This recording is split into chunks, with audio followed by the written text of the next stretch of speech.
So for b, we have the limit of x squared sine of 1 over x as x approaches 0. Okay, so we know we couldn't just plug in 0 because that'll give us a denominator of 0 in here, and can't have that. So no matter what's in here, we know that sine of any measure at all is going to be between -1 and 1. Same with cosine of x. Okay, so we just have to remember that sine of 1 over x, even 1 over x, is always between -1 and 1. So we start off the exact same way. So we have -1 less than or equal to sine of 1 over x, which is less than or equal to 1. Okay, so just like before, we multiply each of the terms by x squared because we just want to turn this into that.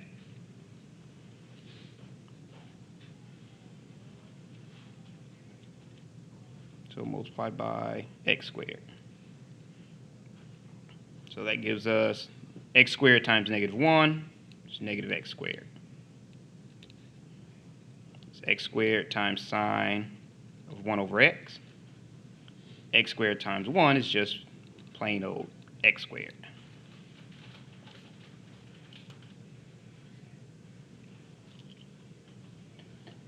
Okay, so now that we have this function matching this function, we just apply the limit to each of those sections.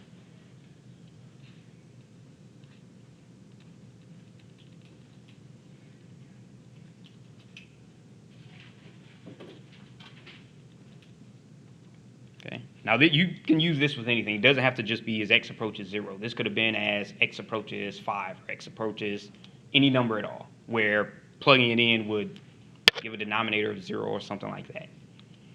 Okay, so this is just coincident that this also happens to be 0. They won't always be 0. Okay, so the limit of -x squared as x approaches 0 is less than or equal to the limit of x squared sine of 1 over x. Keep forgetting to put more room. As x approaches 0 is less than or equal to the limit of x squared as x approaches 0. Okay, just like before, we can just plug in our zeros on the end. Yep, it's just going to be zeros.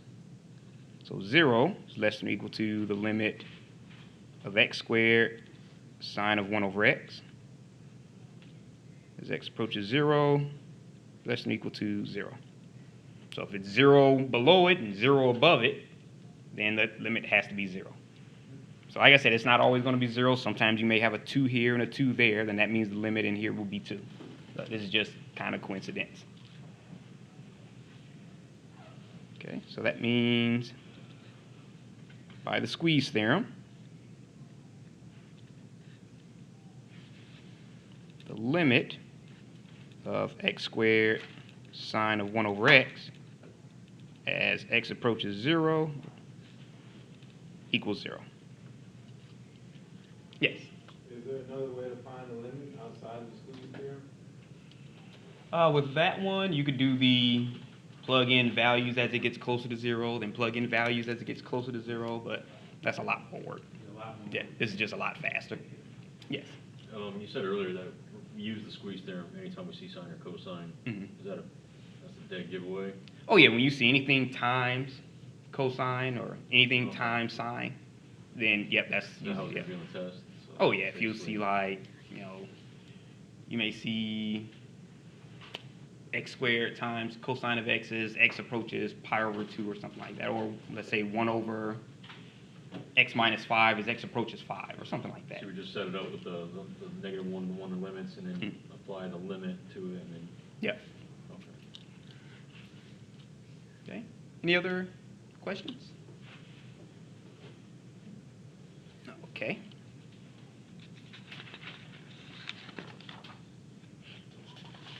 All right.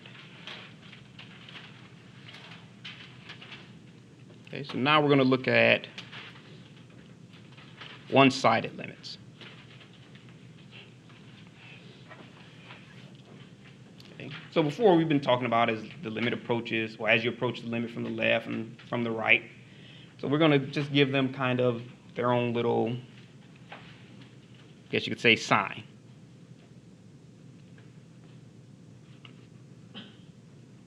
So the limit from the right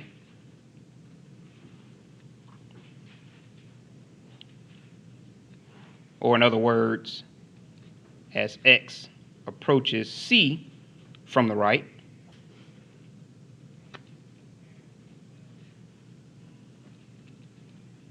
okay, you'll see that written as the limit of f of x as x approaches c, and you'll see a little plus sign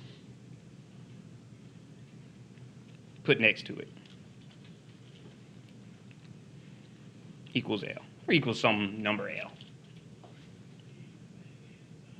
Okay, so that's all you, once you see that plus sign up there, you just know it's approaching from the right.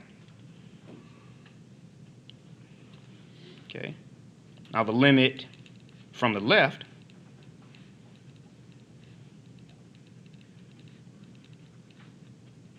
in other words, as x approaches c from the left,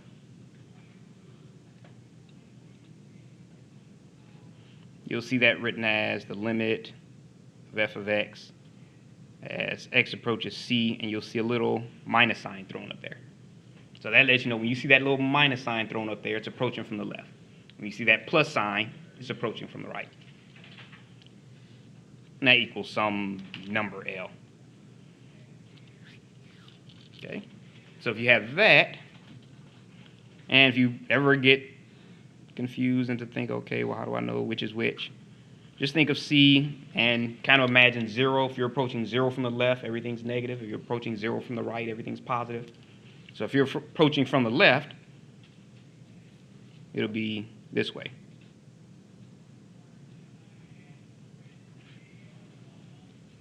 If you're approaching from the right, it's this way.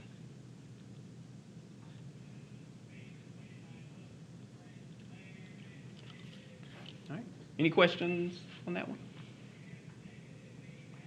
All right. Okay, so let's do a couple of examples. Everybody, I'll wait till I get everybody caught up.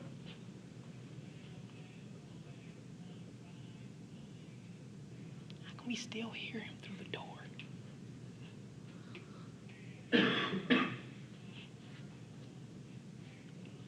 All right. Okay, so let's say, for example, we want to find the limits. Let's say for problem A, you have the limit, say square root of 4 minus x squared as x approaches 2 from the right. And for problem B, the limit of absolute value of x over x as x approaches 0 from the left.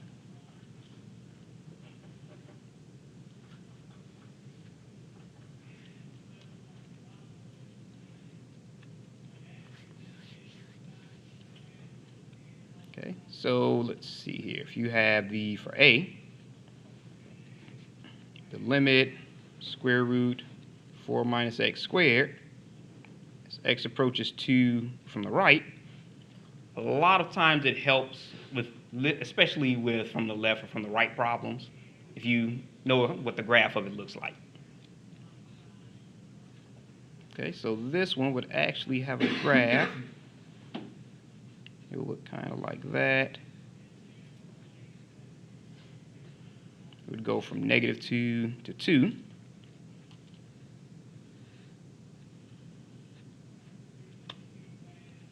X, Y. So we're going to approach 2 from the right. Okay, so if we're approaching 2 from the right, no matter what, it's going to equal 0. Even if you're approaching 2 from the left, it's going to equal 0. So actually, if you wanted to, you could have just plugged in 2. Because that would give you the actual limit. But sometimes you'll have, like we'll do with the next one, you'll have a limit that is true for one side, but it's different for the other side. With this one, if you just plugged in 2, you would have got the limit of 0. So you would have been good. So the limit, square root 4 minus x squared, as x approaches 2 from the right, is just the square root of 4 minus 2 squared, which is just square root of 0, which is just 0.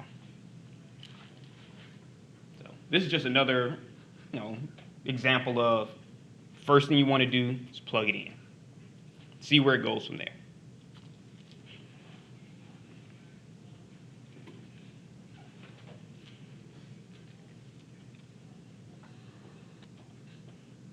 Okay. Now for B, this one's a little bit different.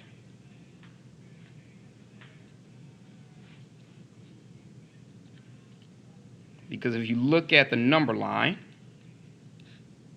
and if you see 0, you know that when x is less than 0, all values are negative. But when x is greater than 0, all values are positive.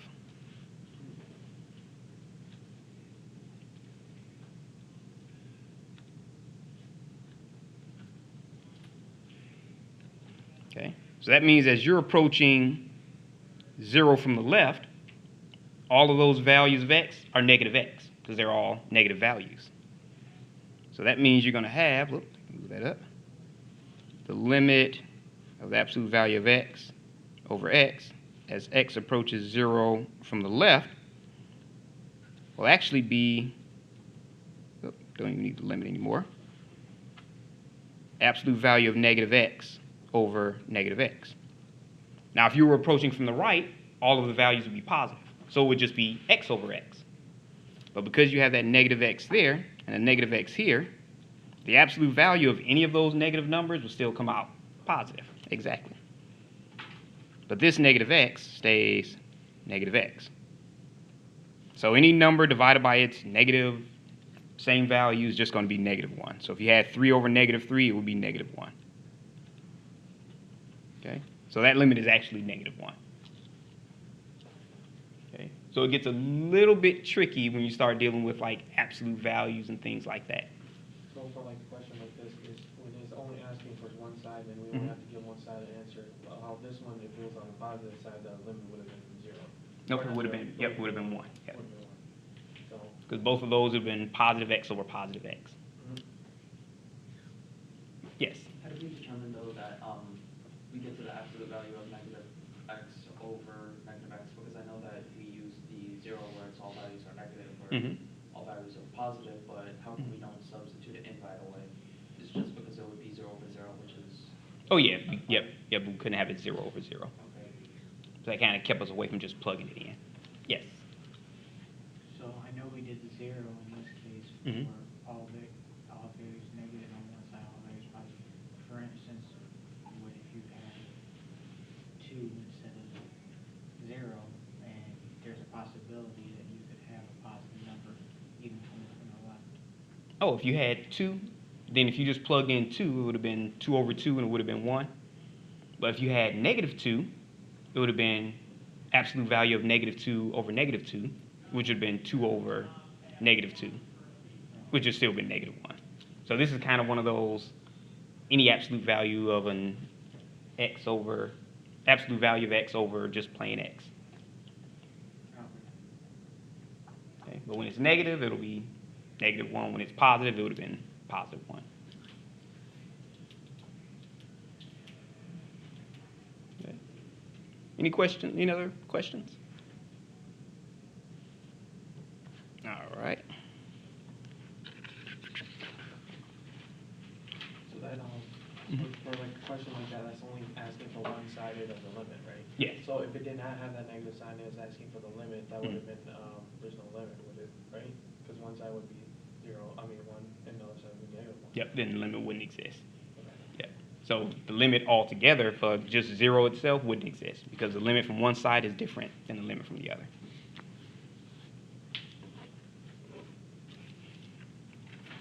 Okay, so now I'm going to kind of get into continuity.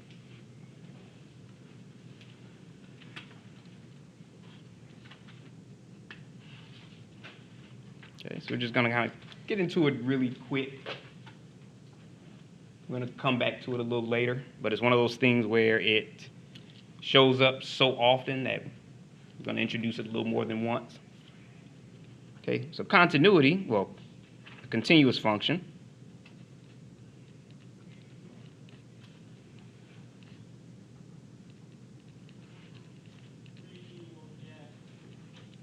represents an uninterrupted graph.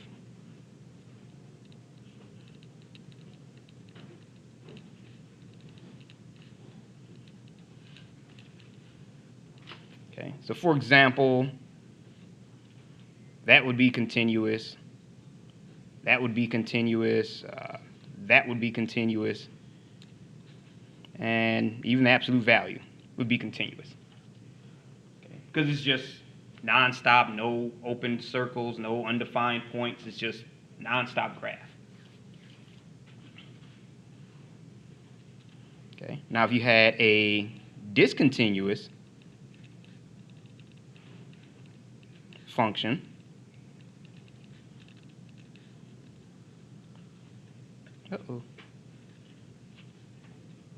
represents a graph with undefined points.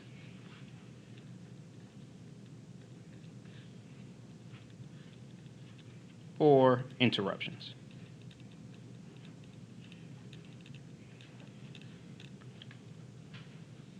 Let's do that up a little bit. So for example, if you had this value here, some opening there, or if you had some value here and it picks up there, or even if you had some value here, or function rather, stops there and continues down there. And this is actually just a piecewise function, and we'll dig a little bit into that.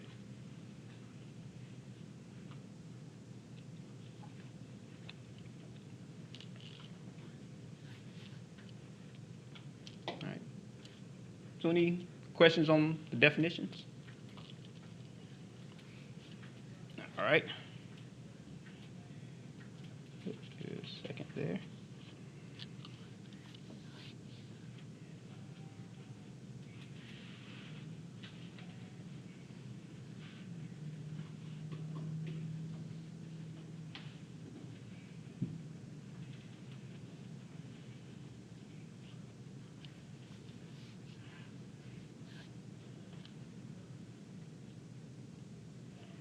All right.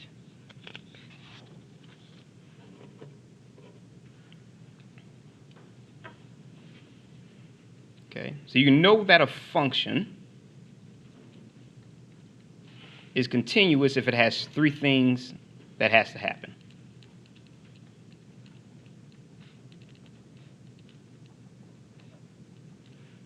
If the following conditions are met.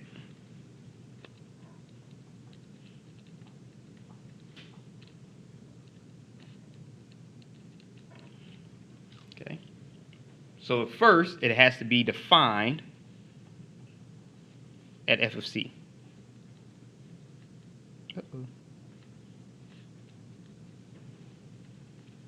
Okay, so if you plug in that as x approaches c and you just plug it in, it has to at least be defined. So if you had 1 over x as x approaches 0, and you plugged in 0, it wouldn't be defined, then you automatically know it's not continuous.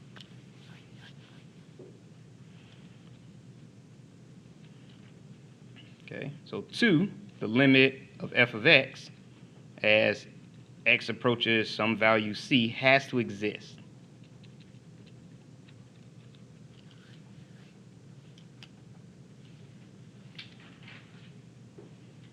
Okay, and the third, the limit of f of x as x approaches c has to equal f of c. Okay. Now it looks like these two should just be the same as this, but they actually are circumstances where only one of those would be, not true. Okay. Bring that there. Okay, so a function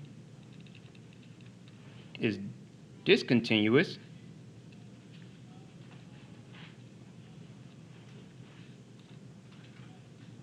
if any of the following conditions happen.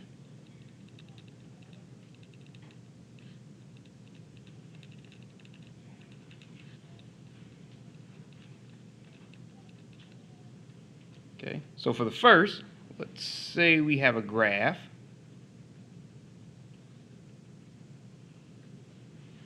We have our x, we have our y, and we're going to make this graph between 2 points. Let's say we just call them A and B. Okay, so if we have some value here, okay, so if this is your C, you know that f of C is not defined. So this would be your f of C value.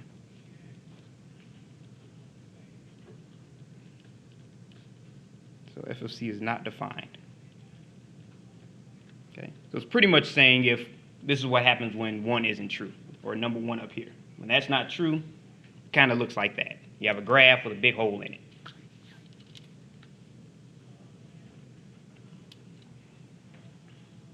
Okay, so number 2, let's say you have that graph. And once again, we're going to start between any 2 points on the interval. We'll call that A and B. Okay, so let's say this part, the graph goes here, and it picks up on the other side. We have a piecewise function. Okay, so f of C is defined, so it meets 1, because f of C is right there. The only thing is, as the limit approaches this value C here, from the left side, the limit is different than it is from the right. So that means the limit doesn't exist.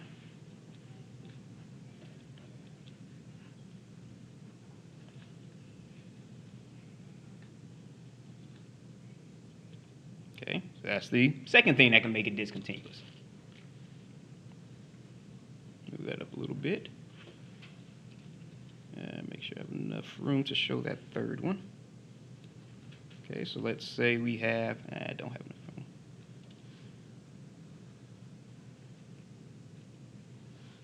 We have our x, we have our y, and we're going to show our graph between some interval between A and B. Okay, so let's say if we have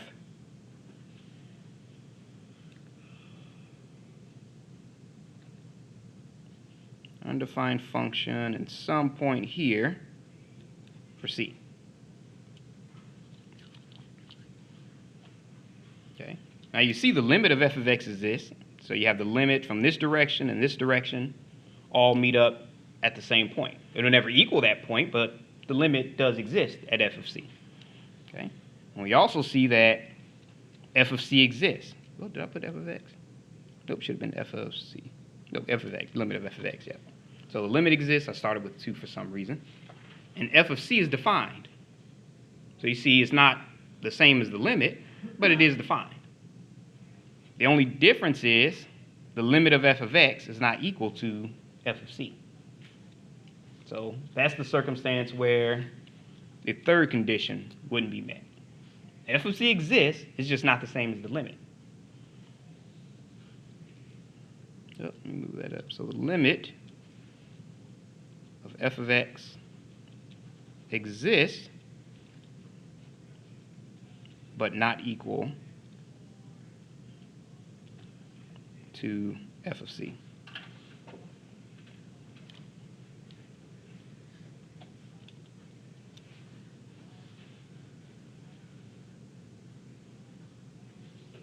All right. Any questions on those? All right.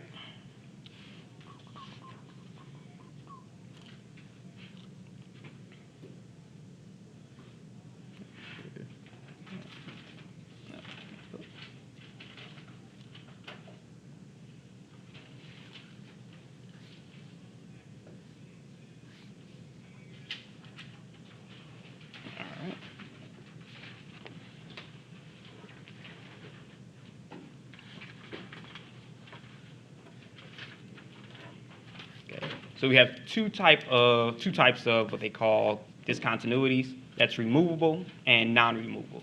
So we're going to kind of look at the difference between the two.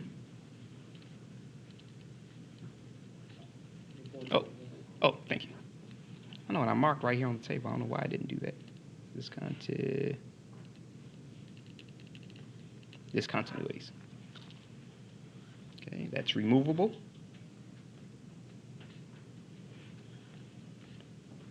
And non-removable.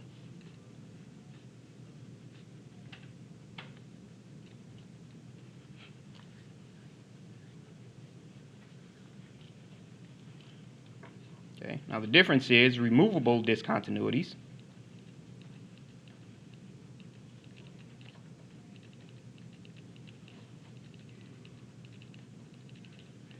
can be made continuous.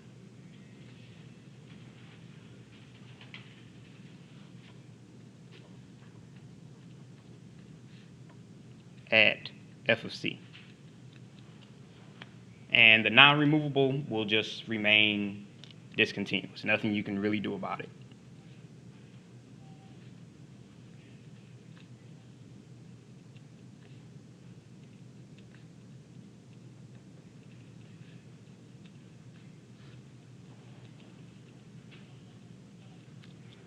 Oh, what time was that? 27. Okay, so let's say, for example, let's say if we wanted to discuss the continuity of each function.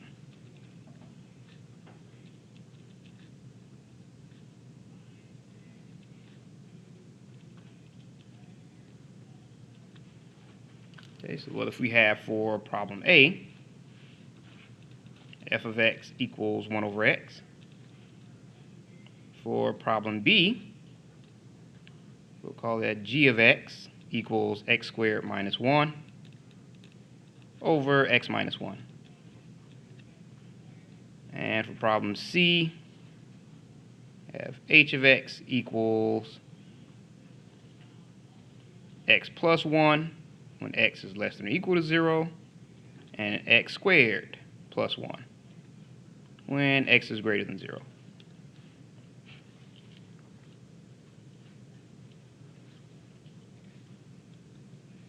Oops, speed that up a little bit.